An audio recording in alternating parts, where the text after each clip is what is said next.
എല്ലാവർക്കും നമസ്കാരം. എൻ്റെ പേര് Pramod Shankar M K, motor vehicle inspector, sub regional transport office, Tirurangadi. 18 വയസ്സ് കഴിഞ്ഞ ഏതൊരു പൗരൻ്റെയും ആവശ്യവും അതുപോലെ തന്നെ ആഗ്രഹവുമുള്ള ഒരു കാര്യമാണ് ഒരു ഡ്രൈവിംഗ് ലൈസൻസ് കരസ്ഥമാക്കുക എന്നുള്ളത്. അപ്പോൾ ഒരു ഡ്രൈവിംഗ് ലൈസൻസ് കരസ്ഥമാക്കുന്നതിന് എങ്ങനെയാണ് അദ്ദേഹം മോട്ടോർ വാഹന വകുപ്പിൽ അപേക്ഷിക്കേണ്ടത് എന്നുള്ളതും, അതുപോലെ തന്നെ ഒരു വ്യക്തി 18 വയസ്സ് കഴിഞ്ഞതിന് ശേഷം അവൻ്റെ ജീവിതത്തിൽ മോട്ടോർ വാഹന വകുപ്പിൽ ആദ്യമായി ഒരു അപേക്ഷ നൽകുന്നതും ഒരു ഡ്രൈവിംഗ് ലൈസൻസിനായിരിക്കും. അപ്പോൾ ഇത് ഇന്നത്തെ സാഹചര്യത്തിൽ ഏറ്റവും കൂടുതൽ ഓഫീസുകളിലും മറ്റും എൻക്വയറി വരുന്നതും ഇങ്ങനെയുള്ള ലൈസൻസിന് എങ്ങനെയാണ് അപേക്ഷിക്കുക എന്നുള്ളതാണ്. ഒരു മോട്ടോർ വാഹന ഡ്രൈവിംഗ് ലൈസൻസിന് അപേക്ഷിക്കുന്നതിന് പ്രധാനമായും മോട്ടോർ വാഹന നിയമങ്ങൾക്കും ചട്ടങ്ങൾക്കും അനുസരിച്ച രീതിയിൽ വേണം. എല്ലാവർക്കും ലൈസൻസ് അപേക്ഷിക്കുന്നതിന് വേണ്ടിയിട്ട് അർഹത ഉണ്ടായിക്കൊള്ളണമെന്നില്ല. അവരുടെ ആവശ്യത്തിനനുസരിച്ചും ശരീരക്ഷമതയ്ക്കും അനുസരിച്ചാണ് ഒരു ഡ്രൈവിംഗ് ലൈസൻസിന് അപേക്ഷിക്കേണ്ടത്. ഇപ്പോൾ ഒരു വ്യക്തി അപേക്ഷിക്കുമ്പോൾ അവൻ്റെ വയസ്സ് തെളിയിക്കുന്നതിനും അതുപോലെ തന്നെ അവൻ്റെ അഡ്രസ്സ് തെളിയിക്കുന്നതിനുള്ള രേഖയാണ് ആദ്യമായി നമ്മൾ കൈവശം വയ്ക്കേണ്ടത്. അപ്പോൾ ഈ രേഖ സ്കാൻ ചെയ്ത് അത് നമ്മളുടെ മൊബൈൽ ഫോണിലോ അല്ലെങ്കിൽ കമ്പ്യൂട്ടറിലോ ആദ്യമായി നമ്മൾ സൂക്ഷിച്ച് വെക്കണം. ഫോട്ടോ അല്ലെങ്കിൽ സിഗ്നേച്ചർ, ഇത് രണ്ടും 20 KB കൂടാത്ത സൈസിൽ വേണം നമ്മൾ JPG ഫോർമാറ്റിലോ PDF ഫോർമാറ്റിലോ നമ്മൾ സൂക്ഷിച്ച് വെക്കേണ്ടത്. അതുപോലെ തന്നെ വയസ്സ് തെളിയിക്കേണ്ട രേഖകൾ, അഡ്രസ്സ് തെളിയിക്കേണ്ട രേഖകൾ എന്നിവ 200 KB കൂടാതെ ഉള്ള കപ്പാസിറ്റിയിൽ വേണം നമ്മൾ JPG ഫോർമാറ്റിലോ അല്ലെങ്കിൽ PDF ഫോർമാറ്റിലോ സൂക്ഷിക്കേണ്ടത്. ഇത് റെഡി ആയതിനു ശേഷം നമ്മൾ മോട്ടോർ വാഹന വകുപ്പ് ഇന്ന് ഉപയോഗിക്കുന്ന സൈറ്റായ parivahan.gov.in എന്നുള്ള സൈറ്റിൽ കയറിയതിനു ശേഷമാണ് നമ്മൾ അപേക്ഷ തുടങ്ങേണ്ടത്. അപ്പോൾ ഈ സൈറ്റ് ഒന്നും കൂടി പറയുന്നു, parivahan.gov.in. ഇത് സെലക്ട് ചെയ്തതിന് ശേഷം അതിനകത്ത് കുറേ സർവീസുകളുണ്ടായിരിക്കും. അതിന് നമ്മൾ ഡ്രൈവിംഗ് ലൈസൻസിന് ഉപയോഗിക്കുന്നത് സാരഥി അല്ലെങ്കിൽ ഡ്രൈവിംഗ് ലൈസൻസ് റിലേറ്റഡ് സർവീസ് എന്ന് പറഞ്ഞുള്ള എംബ്ലമാണ്. അത് സെലക്ട് ചെയ്യുന്നത് തുടർന്നുള്ള വീഡിയോയിൽ നമ്മൾ കാണിക്കുന്നു. അത് ഓട്ടോമാറ്റഡ് ആയിട്ട് പോകുന്നതാണ്. സ്റ്റെപ്പ് ബൈ സ്റ്റെപ്പായിട്ട് നിയമങ്ങൾ അനുസരിക്കുന്ന രീതിയിലാണ് അത് സെലക്ട് ചെയ്തിട്ടുള്ളത്. അത് നമ്മൾ ഓരോന്നായി പൂരിപ്പിച്ച് അവസാനം എത്തുന്ന സമയത്ത് അത് സബ്മിഷൻ കൊടുക്കുന്ന സമയത്ത് നമ്മൾക്കതിൻ്റെ അക്നോളജ്മെൻറ്റ് വരികയും തിരിച്ചുള്ള സ്റ്റെപ്പ് ബൈ സ്റ്റെപ്പായിട്ട് നമുക്ക് മുന്നോട്ട് പോവുകയും ചെയ്യാം. അപ്പോൾ ആദ്യമായിട്ട് ഈ വെബ്സൈറ്റ് എങ്ങനെ ഓപ്പൺ ചെയ്യാം, അത് എങ്ങനെ മുന്നോട്ട് പോവാം എന്നതിനെ പറ്റിയുള്ള വീഡിയോ ആണ് ഇതിൽ ഞാനിപ്പോൾ പ്രസൻറ്റ് ചെയ്യുന്നത്. നമ്മൾ വെബ്സൈറ്റിൽ ഒരു ലൈസൻസിന് അപേക്ഷിക്കാൻ വേണ്ടി ആദ്യമായിട്ട് parivahan.gov. എന്നുള്ള ഒരു വെബ്സൈറ്റാണ് ഫസ്റ്റ് തന്നെ നമ്മൾ സെലക്ട് ചെയ്യേണ്ടത്. അതിനുശേഷം പരിവാഹൻ സൈറ്റിൽ നമ്മൾ പ്രവേശിച്ചു കഴിഞ്ഞാൽ നമ്മൾ മുകളിലുള്ള ടൂൾ ബാറിൽ കാണുന്ന ആദ്യമായിട്ട് എബൌട്ട് ഹൗസ്, ഓൺലൈൻ സർവീസ്. ഇത് വിവിധ ആവശ്യങ്ങൾക്ക് ഉപയോഗിക്കാനുള്ളതാണ്. ഫാൻസി നമ്പർ ബുക്കിംഗ് തൊട്ട് മറ്റു കാര്യങ്ങൾക്ക് ഉപയോഗിക്കാനുള്ളതാണ്. പിന്നെ ഇൻഫർമേഷൻ സർവീസ്, എബൌട്ട് ലൈസൻസിങ്, ഇത് നമുക്ക് ആവശ്യമായ വിവരങ്ങൾ തരുന്നതിന് വേണ്ടിയിട്ടുള്ളതാണ്. പിന്നെ ഡാഷ്ബോർഡ് ആൻഡ് റിപ്പോർട്ട്, ഇത് പ്രധാനമായിട്ടും പൊതുജനങ്ങൾക്ക് അത്ര ആവശ്യമില്ലാത്തൊരു ഘടകമാണ്. യൂസ്ഫുൾ ലിങ്ക്സ്, ഇതും അത്ര ആവശ്യമില്ല. ലേറ്റസ്റ്റ് ന്യൂസ്, മറ്റുള്ള കാര്യങ്ങളാണ്. ഈ ലോഗിൻ ഒഫീഷ്യൽ യൂസിനുള്ളതാണ്. നമ്മളിപ്പോൾ ലൈസൻസിന് അപേക്ഷിക്കുന്നതിന് വേണ്ടി ആദ്യമായി ഡ്രൈവിംഗ് ലൈസൻസ് റിലേറ്റഡ് സർവീസാണ് ഇവിടെ സെലക്ട് ചെയ്യേണ്ടത്. അത് സാരഥി എന്ന് പറഞ്ഞിട്ടുള്ള ഈ എംബ്ലത്തിൽ നമുക്ക് കാണാൻ പറ്റും. അതിൽ നമ്മൾ ക്ലിക്ക് ചെയ്ത് കഴിഞ്ഞാൽ നമ്മൾ സാരഥി എന്ന് പറയുന്ന വെബ്സൈറ്റിലോട്ട് പോകും. ഇവിടെ നമ്മൾക്ക് സ്റ്റേറ്റ്, നമ്മളുടെ സ്റ്റേറ്റ്, വിവിധ സ്റ്റേറ്റുകൾ ഉണ്ടായിരിക്കും ഇവിടെ. ഇത് ഓൾ ഇന്ത്യ വെബ്സൈറ്റ് ആണെന്ന് നമ്മൾ ഓർക്കണം. അപ്പോൾ എല്ലാ സ്റ്റേറ്റുകളും ഇൻക്ലൂഡഡ് ആണ്. നമുക്ക് കേരള സെലക്ട് ചെയ്യാം. കേരള സെലക്ട് ചെയ്ത് കഴിഞ്ഞാൽ ഇത് നമ്മുടെ കേരളത്തിൻ്റെ സെർവറിലേക്ക് പോകും. ഇവിടെ വെച്ച് നമ്മൾക്ക് വിവിധ രീതിയിലുള്ള എംബ്ലംസ് ഇവിടെ കാണാം. അല്ലെങ്കിൽ ടൂൾ ബാറിൽ നമ്മൾക്ക് വ്യത്യസ്തമായ മോഡുകൾ കാണാം. പക്ഷേ ഇവിടെയൊന്നും നമുക്ക് സെലക്ട് ചെയ്യേണ്ട ആവശ്യമില്ല. നമ്മൾക്ക് ഇടതുവശത്തുള്ള ഈ ഭാഗങ്ങളാണ് ആപ്ലിക്കേഷന് വേണ്ടി നമ്മൾ പൊതുജനങ്ങൾ ഉപയോഗിക്കുന്നത്. ഇവിടെ ഓൺലൈൻ സർവീസ് എന്നുള്ള ആദ്യം തന്നെ നമുക്ക് കാണാം. അതിനുശേഷം നമ്മൾക്ക് അപ്ലോഡ് ഡോക്യുമെൻറ്റ്സ് കാണാം. 3 അപ്പോയിൻമെൻറ്റ് സ്ലോട്ട് ബുക്കിംഗ് കാണാം. പിന്നെ ഫീ പേയ്മെൻറ്റ് കാണാം. വെരിഫൈ പേ സ്റ്റാറ്റസ് കാണാം. മോഡിഫൈ അപ്ലിക്കേഷൻസ് കാണാം. എൻക്വയറി ഓൺ സ്ലോട്ട് അവൈലബിലിറ്റി കാണാം. ക്യാൻസൽ അപ്പോയിൻമെൻറ്റ്സ് കാണാം. പ്രിൻ്റ് ലൈസൻസ് ഡീറ്റെയിൽസ് കാണാം, ഡിസ്പ്ലേ IDP ഡീറ്റെയിൽസ് കാണാം, ഡൗൺലോഡ് ഫോംസ് കാണാം, LL ടെസ്റ്റ് സ്റ്റാൾ കാണാം, പിന്നെ അതർ ലിങ്ക്സും കാണാം. അപ്പോൾ ആദ്യമായി സാരഥി വെബ്സൈറ്റിൽ അപേക്ഷകൻ എത്തിക്കഴിഞ്ഞാൽ ഫസ്റ്റ് തന്നെ സെലക്ട് ചെയ്യേണ്ടത് ഓൺലൈൻ അപ്ലൈ ഓൺലൈൻ എന്നുള്ള മോഡാണ്. ഇവിടെ നിങ്ങൾ പല സർവീസുകളും നിങ്ങൾക്ക് കാണാം. അതിൽ new learners, new licence, issue of learners licence for expired class of vehicle, service on learners licence, service on driving licence, അങ്ങനെ വിവിധ മോഡ് മെനുകൾ നിങ്ങൾക്ക് കാണാം. ഇതിൽ ആദ്യമായി അപേക്ഷിക്കുന്നവൻ സെലക്ട് ചെയ്യേണ്ടത് ന്യൂ ലേണേഴ്സ് ലൈസൻസ് എന്ന മോഡാണ്. ഇതിലെത്തിക്കഴിഞ്ഞാൽ നിങ്ങൾക്ക് ഇതിന് സ്റ്റെപ്പ് ബൈ സ്റ്റെപ്പ് ഫങ്ഷൻസ് പറയും. ഫസ്റ്റിൽ ഫിൽ ആപ്ലിക്കേഷൻ ഡീറ്റെയിൽസ്, LL, അതാണ് നമ്മൾ ആദ്യമായിട്ട് എല്ലാ അപേക്ഷകനെ കുറിച്ചുള്ള വിവരങ്ങളും കൊടുക്കുന്നത്. അതിനുശേഷം ഫോട്ടോ അല്ലെങ്കിൽ സിഗ്നേച്ചർ നമ്മൾ അപ്ലോഡ് ചെയ്യണം. അതിനുശേഷം ഡോക്യുമെൻറ്റ്സ് അപ്ലോഡ് ചെയ്യണം. അതായത് ഏജ് പ്രൂഫ്, അഡ്രസ് പ്രൂഫ്, പിന്നെ കണ്ണു പരിശോധിച്ച സർട്ടിഫിക്കറ്റ്, മെഡിക്കൽ സർട്ടിഫിക്കറ്റ് ഉണ്ടെങ്കിൽ അത്, അല്ലെങ്കിൽ ഫോം 1-ലുള്ള ഡിക്ലറേഷൻ എന്നിവ ഇതിൽ അപ്ലോഡ് ചെയ്യണം. അത് കഴിഞ്ഞതിന് ശേഷം നമ്മൾ ഫീ പേയ്മെൻറ്റ് ചെയ്യണം. ആ ഫീ പേയ്മെൻറ്റ് ചെയ്ത സ്റ്റാറ്റസ് പരിശോധിക്കണം. അതിനുശേഷം റെസിപ്റ്റ് പ്രിൻ്റ് ചെയ്യണം. അതിനുശേഷം ലേണേഴ്സ് ലൈസൻസിനുള്ള ദിവസം എന്നാണോ നിങ്ങൾക്ക് വരാൻ സാധിക്കുന്നത് ആ ദിവസത്തേത് നിങ്ങൾ ബുക്ക് ചെയ്യണം. ഇത്രയും സ്റ്റെപ്പാണുള്ളത്. അത് മുന്നേ കാണിച്ചു എന്ന് മാത്രമേ ഉള്ളൂ. ഇപ്പോൾ നമുക്ക് അപേക്ഷയ്ക്കായിട്ട് ഈ സൈറ്റിലേക്ക് എൻ്റർ ചെയ്യാം. ഇവിടെ വെച്ച് നമ്മൾക്ക് 3 സെലക്ഷൻസ് കാണാം. ഒന്ന്, applicant does not hold driving licence or learners. നിങ്ങൾ ഒരു ലൈസൻസും എടുത്തിട്ടില്ല, ഒരു ലേണേഴ്സും ഇതുവരെ എടുത്തിട്ടില്ല, ആദ്യമായി ഈ സൈറ്റിലോട്ട് എൻ്റർ ചെയ്യുന്ന ഒരു വ്യക്തിയാണ്, അല്ലെങ്കിൽ ആദ്യമായിട്ട് ഒരു ലൈസൻസിന് അപേക്ഷിക്കുന്ന ഒരു വ്യക്തിയാണെങ്കിൽ ഈ മെനു സെലക്ട് ചെയ്യാം. രണ്ടാമത് കാണുന്നത്, ആൾറെഡി നിങ്ങൾക്ക് ഡ്രൈവിംഗ് ലൈസൻസ് ഉണ്ട്, പക്ഷേ അതിനോടുകൂടി ഒരു അഡീഷണൽ ക്ലാസ്, ഇപ്പോൾ LMV ഉണ്ട്, മോട്ടോർ സൈക്കിൾ, അതിൻ്റെ കൂടെ എൻ്റർ ചെയ്യാനുള്ള മെനുവാണ്. മൂന്നാമത്തേത്, നിങ്ങൾക്ക് ആൾറെഡി ഒരു ലേണേഴ്സ് ലൈസൻസ് ഉണ്ട്, പക്ഷേ അതിൻ്റെ കൂടെ ഒരു ക്ലാസ്സും കൂടി ആഡ് ചെയ്യാൻ വേണ്ടി, അതായത് LMVയുടെ ലേണേഴ്സ് ലൈസൻസ് ഉണ്ട്, പക്ഷേ മോട്ടോർ സൈക്കിൾ ഇതിനോട് കൂടെ ആഡ് ചെയ്യാൻ വേണ്ടിയിട്ടുള്ള മെനുവാണത്. അപ്പോൾ ഫസ്റ്റതാണ് നമ്മൾ ആദ്യമായിട്ട് വരുന്നവർ സെലക്ട് ചെയ്യുന്നത്. അത് കഴിഞ്ഞതിന് ശേഷം ഇവിടെ വലതുവശത്ത് ഒരു കാറ്റഗറി പറഞ്ഞിട്ടുണ്ട്. ഇതൊരു വളരെ പ്രധാനമാണ്. അതായത് നമ്മുടെ നാട്ടിലുള്ള ഇന്ത്യൻ സിറ്റിസൻസിന് നോർമലി ഇന്ത്യൻ എന്ന് പറഞ്ഞിട്ടായിരിക്കും ലൈസൻസിൽ അടിച്ചു വരിക. പക്ഷേ ഇവിടെ ഡിപ്ലോമാറ്റ്സ്, ഫോറിനേഴ്സ് ഉണ്ട്, അതേപോലെ തന്നെ ഫോറിനേഴ്സ് ബട്ട് നോട്ട് ഡിപ്ലോമാറ്റ്സ് ഉണ്ട്, ഫിസിക്കലി ചലഞ്ചഡ് പേഴ്സൺസ് ഉണ്ട്. ഈ കാറ്റഗറിയുള്ള ആൾക്കാർക്ക് ഇന്ത്യൻ എന്നായിരിക്കില്ല, ഈ ഫിസിക്കലി ചലഞ്ചഡ് ഒഴിച്ച് മറ്റ് കാറ്റഗറിയിലുള്ളവർക്ക് ഇന്ത്യൻ എന്നായിരിക്കില്ല ആ കോളത്തിൽ വരിക. അതുകൊണ്ട് ഈ സെലക്ഷൻ ഇമ്പോർട്ടൻ്റ് ആണ്. ഇതിലൊരാവശ്യമില്ലെങ്കിൽ നമ്മൾ സെലക്ട് ചെയ്യേണ്ട ആവശ്യമില്ല. ഇത്രയും കഴിഞ്ഞു. ഞാനിവിടെ ഒന്നും സെലക്ട് ചെയ്യുന്നില്ല. ഒരു പുതിയ ലേണേഴ്സിന് വേണ്ടി അപേക്ഷയ്ക്ക് കയറുകയാണ്. സെലക്ട് ചെയ്ത് കഴിഞ്ഞാൽ നേരെ നമ്മൾ എൻ്റർ ചെയ്യുന്നത് ഫോം ഫില്ലിംഗ് മെനുവിലാണ്. ഇവിടെ വെച്ച് നമ്മൾ സ്റ്റേറ്റ്, നമ്മൾ ഏത് സ്റ്റേറ്റാണ് അപ്ലൈ ചെയ്യുന്നത് അവിടെ, അതേപോലെ തന്നെ ഏത് RT ഓഫീസിലാണ് നമ്മൾ അപേക്ഷ ഇടുന്നത് എന്നുള്ളത്. ഇപ്പോൾ തിരൂരങ്ങാടി സബ് റീജിയണൽ ട്രാൻസ്പോർട്ട് ഓഫീസാണെങ്കിൽ KL 65 നമ്മൾ സെലക്ട് ചെയ്തു. അതിനുശേഷം നമ്മൾ പേര്, ഇവിടെ ഒരു വ്യക്തിയുടെ പേര് നമുക്ക് എൻ്റർ ചെയ്യാം. ഇവിടെ 3 കോളമാണ് നമുക്കുള്ളത്.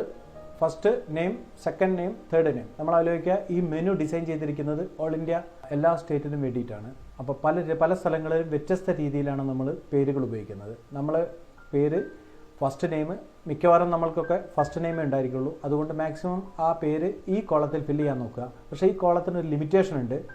അപ്പോൾ നമ്മളുടെ ചിലവർ, ഉദാഹരണത്തിന് പ്രമോദ്, ഫാദറിൻ്റെ പേര് കരുണാകരൻ, അല്ലെങ്കിൽ സർനെയിം, ഇത്രയും ഉപയോഗിക്കുന്ന ആളാണെങ്കിൽ സ്വന്തം പേര് പ്രമോദ്, പിന്നെ ഫാദറിൻ്റെ പേര് ഇവിടെ വയ്ക്കാം, ലാസ്റ്റ് നെയിം നമ്മുടെ സർനെയിം ഉപയോഗിക്കാം. ആ രീതിയിലാണ് ഇത് സെറ്റ് ചെയ്തിട്ടുള്ളത്. ഇതിൽ ഈ ഫസ്റ്റ് കോളത്തിൽ അടിക്കുന്ന ഭാഗമാണ് ടെസ്റ്റ് ഷീറ്റിലും മറ്റും പ്രിൻ്റ് ചെയ്യപ്പെടുന്നത്. അതുകൊണ്ട് ഇതിൽ നിങ്ങളുടെ ഗിവൺ നെയിം മുഴുവനായിട്ട് അടിക്കാൻ ശ്രമിക്കുക. ഇവിടെ കൊള്ളുന്നില്ലെങ്കിൽ വേണ്ട, ഇതിൽ നിന്നും കൊള്ളാത്ത ആ ഭാഗം നിങ്ങൾക്ക് മറ്റു കോളത്തിലേക്ക് മാറ്റാവുന്നതാണ്. ഇവിടെ വെച്ച് എൻ്റെ പേര് ഞാൻ സെലക്ട് ചെയ്തു. എൻ്റെ ഫാദർ അല്ലെങ്കിൽ മദർ ആര് പേരും വേണമെങ്കിൽ ഇവിടെ ഫാദർ നെയിം സെലക്ട് ചെയ്തു. അതിനുശേഷം ജെൻഡർ, ഈ കോളത്തിൽ പ്ലേസ് ഓഫ് ബർത്ത് ആണ് അടിക്കേണ്ടത്. പിന്നെ ക്വാളിഫിക്കേഷൻ, ഈ സ്റ്റാർ ഇവിടെ ഇടതുവശത്ത് ചുവപ്പ് സ്റ്റാർ വെച്ചുള്ള എല്ലാ ഡീറ്റെയിൽസും മാൻഡേറ്ററി ആണ്. അതിനാൽ എൻ്റെ ക്വാളിഫിക്കേഷൻ ആണോ എത്രയാണോ അത് ഞാനിവിടെ മാർക്ക് ചെയ്യുന്നു. അതിനുശേഷം നമ്മൾ എൻ്റർ ചെയ്യേണ്ടത് മൊബൈൽ നമ്പറാണ്. മൊബൈൽ ഫോൺ ഈ നമ്പറിന് ഒരു പ്രത്യേകതയുണ്ട്. ഈ നമ്പറാണ് ബയോ ഐ ഡിയിലെ പ്രധാനമായിട്ടും ചെക്ക് ചെയ്യുന്നത്. അതിനാൽ ഇതിന് ഡ്യൂപ്ലിക്കേഷൻ വന്നു കഴിഞ്ഞാൽ അപേക്ഷ റിജക്റ്റ് ആവാനോ അല്ലെങ്കിൽ ഇത് സ്വീകരിക്കാനോ പിന്നീട് ടെസ്റ്റ് ഡേറ്റ് ബുക്കിങ്ങോ അല്ലെങ്കിൽ ലേണേഴ്സ് വെരിഫിക്കേഷൻ സമയത്തോ പ്രശ്നങ്ങൾ ഉണ്ടാവാൻ സാധ്യതയുണ്ട്. അതിനാൽ സ്വന്തം മൊബൈൽ ഫോൺ തന്നെ നമ്മൾ നമ്പറായിട്ട് ഉപയോഗിക്കുക. മൊബൈൽ നമ്പർ എൻ്റർ ചെയ്തതിന് ശേഷം നമ്മൾ ഡേറ്റ് ഓഫ് ബർത്ത് എൻ്റർ ചെയ്യണം. Date of birth, country of birth ഇത് മാറാം. കാരണം പലരും ഗൾഫിലോ മറ്റോ ജനിച്ചിട്ടുണ്ടെങ്കിൽ ആ രാജ്യം സെലക്ട് ചെയ്യാം. ഇവിടെ ഇപ്പോൾ ഇന്ത്യയാണ്. അത് കഴിഞ്ഞ ശേഷം ബ്ലഡ് ഗ്രൂപ്പ് സെലക്ട് ചെയ്യണം. പിന്നെ എമർജൻസി മൊബൈൽ നമ്പർ എന്ന് പറഞ്ഞൊരു നമ്പറുണ്ട്. ഈ നമ്പറിനൊരു പ്രത്യേകതയുണ്ട്. ഈ നമ്പർ ലൈസൻസിൽ പ്രിൻ്റ് ചെയ്യപ്പെടുന്നതാണ്. ആയതിനാൽ നമ്മൾ അപകട സമയത്തോ മറ്റോ ഈ നമ്പർ നമുക്ക് വളരെയധികം തുണയാവും. ആ നമ്പറിൽ മറ്റുള്ളവർക്ക് വിളിച്ച് വിവരം അറിയിക്കാനും മറ്റും പറ്റും. ആയതിനാൽ ഇത് മറ്റു റിലേറ്റീവ്സിൻ്റെയോ അല്ലെങ്കിൽ മക്കളുടെയോ അല്ലെങ്കിൽ അച്ഛൻ്റെയോ ഒക്കെ നമ്പർ കൊടുക്കുന്നത് പിന്നീട് ഒരു നല്ല ഉപകാരമായിട്ട് തീരാൻ സാധ്യതയുണ്ട്. ഇതിന് ശേഷം നമ്മൾ അഡ്രസ് ഡീറ്റെയിൽസ് ആണ് സെലക്ട് ചെയ്യേണ്ടത്. അഡ്രസ്സിൻ്റെ ഡീറ്റെയിൽസിൽ സ്റ്റേറ്റ് ആദ്യം സെലക്ട് ചെയ്യണം. അത് കേരളയാണ് വന്നിട്ടുള്ളത്. അത് പ്രസൻറ്റ് അഡ്രസ്സ് നമ്മൾ കേരളത്തിലാണ് അപേക്ഷിക്കുന്നത്. ആയതിനാൽ അത് കേരളം മാത്രമേ അവിടെ നമുക്ക് മോഡായി കിട്ടൂ. പക്ഷേ പെർമനൻ്റിൽ നമുക്ക് എല്ലാ സ്റ്റേറ്റും നമുക്ക് അവൈലബിൾ ആണ്. ഇവിടെ നിന്നും ഡിസ്ട്രിക്റ്റ് നമുക്ക് സെലക്ട് ചെയ്യാം. ഞാനിവിടെ മലപ്പുറം ഡിസ്ട്രിക്റ്റാണ് സെലക്ട് ചെയ്യുന്നത്. അതിനുശേഷം താലൂക്ക് തിരൂരങ്ങാടി. അതിനുശേഷം ഞാൻ എൻ്റെ വില്ലേജ് സെലക്ട് ചെയ്യുന്നു, തേഞ്ഞിപ്പാലം. അതിനുശേഷം എൻ്റെ വീട് പേരിവിടെ സെലക്ട് ചെയ്യുന്നു. ഇവിടെ നമ്പർ ആവാം, അതുപോലെ തന്നെ ബ്ലോക്ക് നമ്പറോ എന്ത് വേണമെങ്കിൽ ആവാം. ഇത്ര കഴിഞ്ഞ ശേഷം എൻ്റെ പോസ്റ്റ് ലാൻഡ്മാർക്ക് ലൊക്കേഷൻ ഇവിടെ തിരൂരങ്ങാടി മലപ്പുറം എന്നാണ് വന്നുള്ളത്. അവിടെ വേണമെങ്കിൽ എനിക്ക് എൻ്റെ ലൊക്കേഷൻ മാറ്റാം. അത് പിൻ പോയിൻ്റ് ചെയ്തിട്ട് നമ്മൾക്ക് എഴുതാം. പിന്നീട് ഇവിടെ മാൻഡേറ്ററി ആയിട്ട് വരുന്ന ഒരു കാര്യം പിൻ കോഡാണ്. അത് വളരെ ഇമ്പോർട്ടൻ്റ് ആണ്. അത് നമ്മളെപ്പോഴും ശ്രദ്ധിക്കണം. പിന്നീട് അത് ഇത്രയും ഡാറ്റ നമ്മൾ ഇവിടെ പൂരിപ്പിച്ചു കഴിഞ്ഞാൽ പെർമനൻ്റ് അഡ്രസ്സാണ്. ഇത് പലർക്കും വ്യത്യാസം വരാം. ഉദാഹരണത്തിന് വിദ്യാഭ്യാസ ആവശ്യത്തിനോ ജോലി ആവശ്യത്തിനോ ഈ പ്രദേശത്ത് ജോലി ചെയ്യുന്നവർക്ക് ആ അഡ്രസ്സ് ഇവിടെ രേഖപ്പെടുത്തുകയും അതേസമയം പെർമനൻ്റ് സ്വന്തം നാട്ടിലെ അഡ്രസ്സ് രേഖപ്പെടുത്തുകയും ചെയ്യും. പക്ഷേ ഈ അപേക്ഷകനെ സംബന്ധിച്ചിടത്തോളം ഇത് രണ്ടും ഒന്നാണ്. ആയതിനാൽ നമ്മൾ ഇവിടെ ക്ലിക്ക് ചെയ്ത് കഴിഞ്ഞാൽ ഇത് മുഴുവനായിട്ട് ഇങ്ങോട്ട് കോപ്പി ചെയ്യും. ഇത് എൻ്റെ പേഴ്സണൽ ഇൻഫർമേഷനായി, അതുപോലെ തന്നെ എൻ്റെ അഡ്രസ്സായി. ഇനി നമ്മൾ ഏത് ക്ലാസ്സിനാണോ ഏത് വാഹനത്തിനാണോ ലൈസൻസ് എടുക്കാൻ ഉദ്ദേശിക്കുന്നത് അതാണ് ഇവിടെ സെലക്ട് ചെയ്യേണ്ടത്. ഇവിടെ മോട്ടോർ സൈക്കിൾ വിത്തൗട്ട് ഗിയർ ഉണ്ട്, മോട്ടോർ സൈക്കിൾ വിത്ത് ഗിയർ ഉണ്ട്, ലൈറ്റ് മോട്ടോർ വെഹിക്കിൾ അല്ലെങ്കിൽ LMV ഉണ്ട്, പിന്നെ അഡോപ്റ്റഡ് വെഹിക്കിൾ. ഈ അഡോപ്റ്റഡ് വെഹിക്കിൾ ഫിസിക്കലി ചലഞ്ചഡ് ആൾക്കാർക്കുള്ളതാണ്.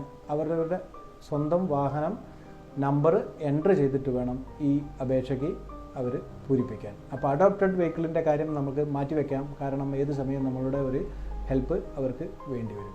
അപ്പോൾ ആദ്യമായി നമ്മൾ അപേക്ഷിക്കുന്ന മോട്ടോർ സൈക്കിളോ അല്ലെങ്കിൽ LMVയോ. ഇപ്പോൾ ഞാൻ അപേക്ഷിക്കുന്നത് ഒരു മോട്ടോർ സൈക്കിൾ വിത്ത് ഗിയറിനും അതുപോലെ തന്നെ LMV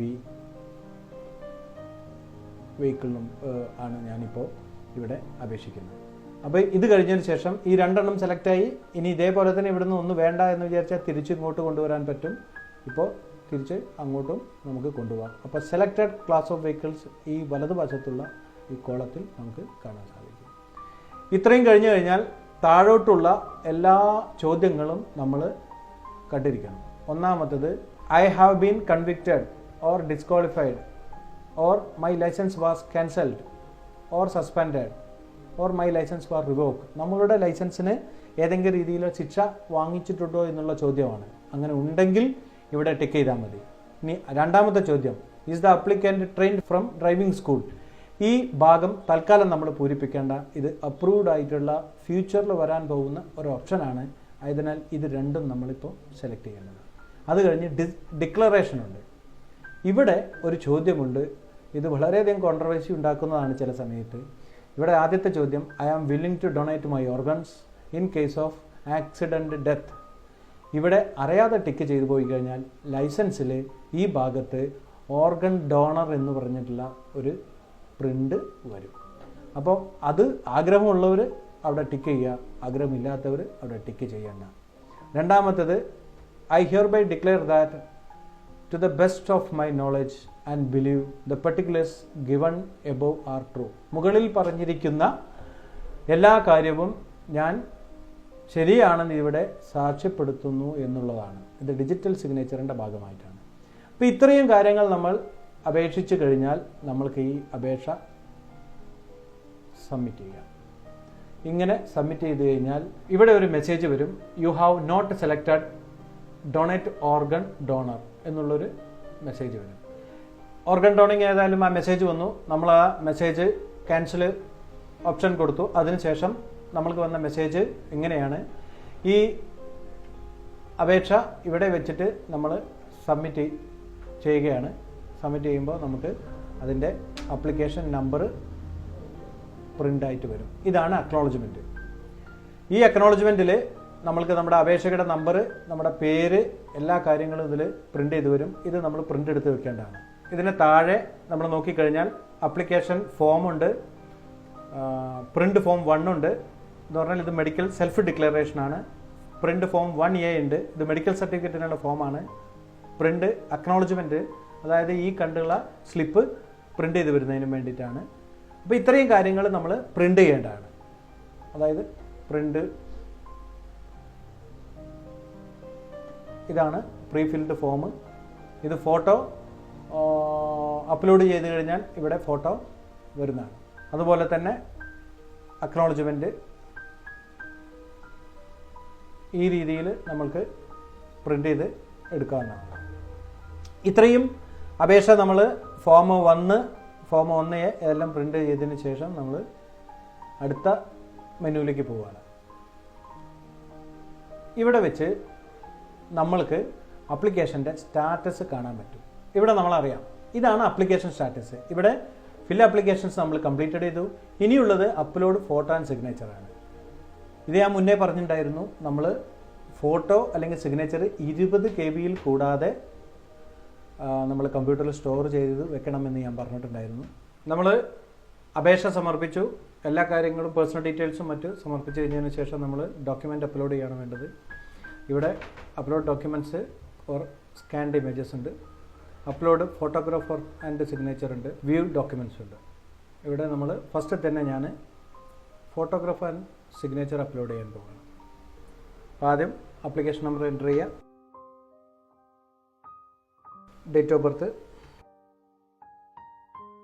ഒക്കെ ഡീറ്റെയിൽസ് പറഞ്ഞാൽ ഓട്ടോമാറ്റിക്കായിട്ട് എല്ലാ സെലക്ഷനും വരും. ഇവിടെ ഓരോ കാര്യങ്ങളായിട്ട് നമുക്ക് സെലക്ട് ചെയ്യാം. ആപ്ലിക്കേഷൻ ഡീറ്റെയിൽസ് വന്നതിന് ശേഷം നമ്മുടെ എല്ലാ പേഴ്സണൽ ഡീറ്റെയിൽസും ഇവിടെ വന്നു. ഞാൻ ഫോട്ടോ ആണ് ഫസ്റ്റ് അപ്ലോഡ് ചെയ്യാൻ പോകുന്നത്. അതിനുവേണ്ടി എവിടെയാണ് ഞാൻ സ്റ്റോർ ചെയ്ത് വെച്ചത് അവിടെ നിന്ന് ഞാൻ 20 KB കൂടാത്ത സൈസിലുള്ള JPG ഫോർമാറ്റിലോ മറ്റു ഫോർമാറ്റിലോ ഉള്ള ഫോട്ടോ ഞാൻ സെലക്ട് ചെയ്തു. അത് അപ്ലോഡ് ചെയ്യാൻ പോവാണ്. അതിന് ശേഷം നമ്മൾ സിഗ്നേച്ചർ സെലക്ട് ചെയ്തു, അതും അപ്ലോഡ് ചെയ്യാണ്. ഇത് രണ്ടും ഇവിടെ കറക്റ്റായിട്ട് വന്നു. അത് താഴെ സേവ് ഓട്ടോ ആൻഡ് സിഗ്നേച്ചർ എന്നുള്ള ബട്ടൺ പ്രസ് ചെയ്ത് നമ്മൾ സേവ് ചെയ്തു. ഇപ്പോൾ ഇവിടെ മെസ്സേജ് വന്നു, ഇൻസേർട്ടഡ് സക്സസ്ഫുള്ളി എന്ന് പറയുന്നത്. അതിനാൽ ഈ ആപ്ലിക്കേഷൻ നമ്പറിൻ്റെ കൂടെ ഈ ഫോട്ടോയും ഈ സിഗ്നേച്ചറും ആൾറെഡി അപ്ലോഡ് ആയി എന്ന് അർത്ഥം. ഇനി അടുത്ത മെനു നമുക്ക് സെലക്ട് ചെയ്യാം. ഇവിടെ നമുക്ക് പെൻഡിങ് കിടക്കുന്നത് ഓരോന്നായി നമുക്ക് കാണാം. ഇവിടെ ഫോട്ടോ സിഗ്നേച്ചർ കഴിഞ്ഞു. ഇനി അടുത്തത് ഡോക്യുമെൻറ്റ്സ്, അതായത് നമ്മളുടെ ഏജ് പ്രൂഫ്, മെഡിക്കൽ സർട്ടിഫിക്കറ്റ്, അതുപോലെ തന്നെ ഐ സർട്ടിഫിക്കറ്റ്, ഇത്തരം കാര്യങ്ങൾ അപ്ലോഡ് ചെയ്യാനാണ് ഈ മെനു നമ്മൾ ഉപയോഗിക്കുന്നത്. Application number, date of birth ഇവിടെ വന്നു. അതിന് ശേഷം നമ്മൾക്ക് സെലക്ഷന് വേണ്ട കാര്യങ്ങൾ വന്നു. ഓക്കെ.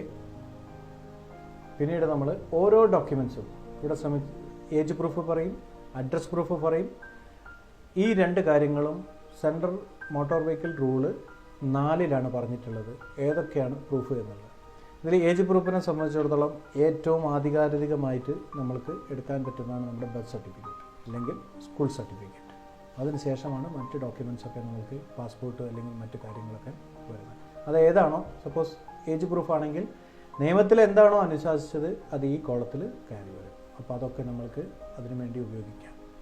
അതല്ല നമ്മൾ അഡ്രസ് പ്രൂഫിനാണ് ഉപയോഗിക്കുന്നതെങ്കിൽ അവിടെയും അനുവദിച്ചിട്ടുള്ള കാര്യങ്ങൾ ഇവിടെ കയറി വരും.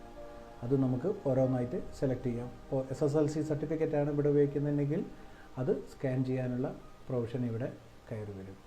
ഈ ഡോക്യുമെൻറ്റ്സ് സ്കാൻ ചെയ്തതിന് ശേഷം നമ്മൾ മുന്നേ പ്രീ ഫിൽഡ് ഫോമിൽ നിന്നും എടുത്ത ഫോം 1 സെൽഫ് ഡിക്ലറേഷൻ അല്ലെങ്കിൽ മെഡിക്കൽ സർട്ടിഫിക്കറ്റ്, അതല്ലെങ്കിൽ നമ്മൾ സർട്ടിഫിക്കറ്റ്, ഈ കാര്യങ്ങൾ നമ്മളിവിടെ ഓരോന്നായിട്ട് അപ്ലോഡ് ചെയ്യുകയാണ് വേണ്ടത്. അപ്ലോഡ് കംപ്ലീറ്റ് ആയതിനു ശേഷം നമ്മൾ നെക്സ്റ്റ് ബട്ടൺ അമർത്തി കഴിഞ്ഞാൽ നമുക്ക് അടുത്ത സ്റ്റേജിൽ നമുക്ക് ഫീ പേയ്മെൻറ്റിലോട്ട് പോകാം. ഫീ പേയ്മെൻറ്റിൽ നമ്മൾ വന്നു കഴിഞ്ഞാൽ അവർ മുകളിലായിട്ട് നമ്മൾക്ക് ഹോം ഉണ്ട്, ഇ പേയ്മെൻറ്റ്, ഹെൽപ്പ്, ഈ 3 ടൂൾ ബാറിൽ ലിങ്കും കാണാം. ഇവിടെ വെച്ച് നമ്മൾ അപ്ലിക്കേഷൻ ഫീ, അഡീഷണൽ ഫീ, റീടെസ്റ്റ് ഫീ, വെരിഫൈ പേ സ്റ്റാറ്റസ്, പ്രിൻ്റ് റെസിപ്റ്റ്, ഇത്രയും ഓപ്ഷൻ ഉണ്ട്. അതിൽ അപ്ലിക്കേഷൻ ഫീ ആണ് നമ്മൾ ആദ്യം സെലക്ട് ചെയ്യേണ്ടത്. ഇവിടെ വെച്ചിട്ട് അപേക്ഷ നമ്പർ എൻ്റർ ചെയ്യണം.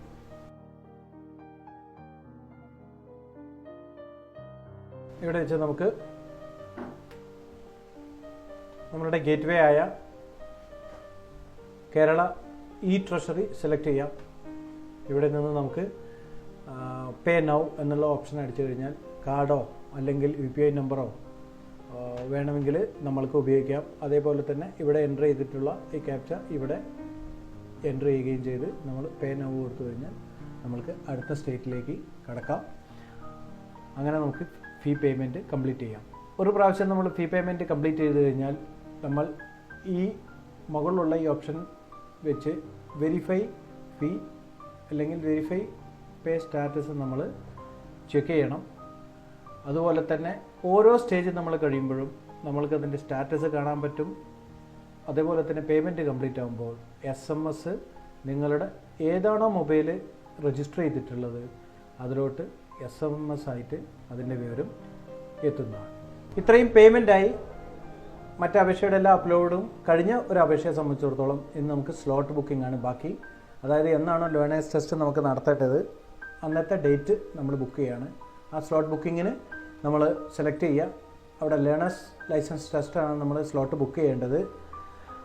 അതുപോലെ തന്നെ അതിൻ്റെ താഴെ driving skill test, service on DL, ഇതൊക്കെ പിന്നീട് വരുന്നതാണ്.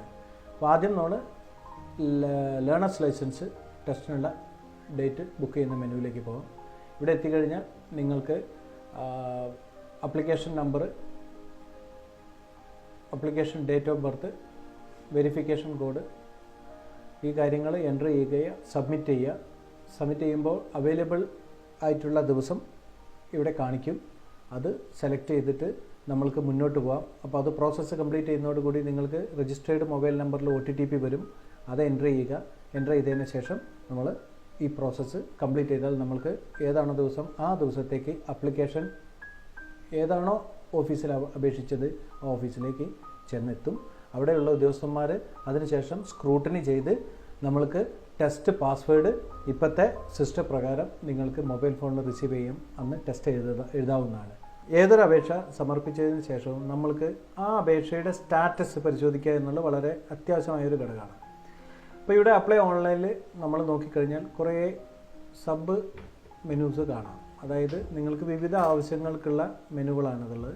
ഇതിൽ പ്രധാനമായിട്ടും നമ്മൾക്ക് ഫൈൻഡ് അപ്ലിക്കേഷൻ നമ്പർ ഉണ്ട്, ക്യാൻസൽ അപ്ലിക്കേഷൻ, അതായത് തെറ്റായിട്ടൊരു അപേക്ഷ ഇട്ട് കഴിഞ്ഞാൽ അത് ക്യാൻസൽ ചെയ്യാൻ ഓപ്ഷനാണിത്. ഫൈൻഡ് അപ്ലിക്കേഷൻ നമ്പർ എന്ന് പറഞ്ഞാൽ നിങ്ങളൊരു അപേക്ഷയുടെ നമ്പർ മറന്നുപോയി എങ്കിൽ അത് കണ്ടുപിടിക്കാനുള്ളതാണ്.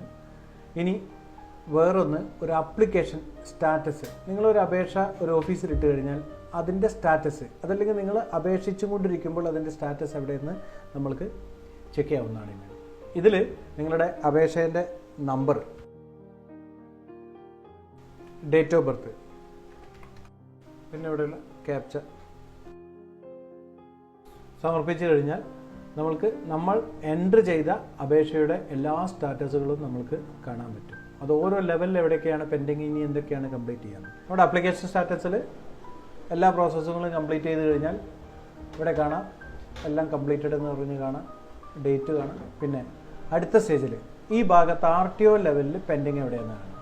ഇവിടെ സ്ക്രൂട്ടിനി എന്ന് പറഞ്ഞ് കണ്ടു കഴിഞ്ഞാൽ അത് ഓഫീസർ വെരിഫൈ ചെയ്യാണ്.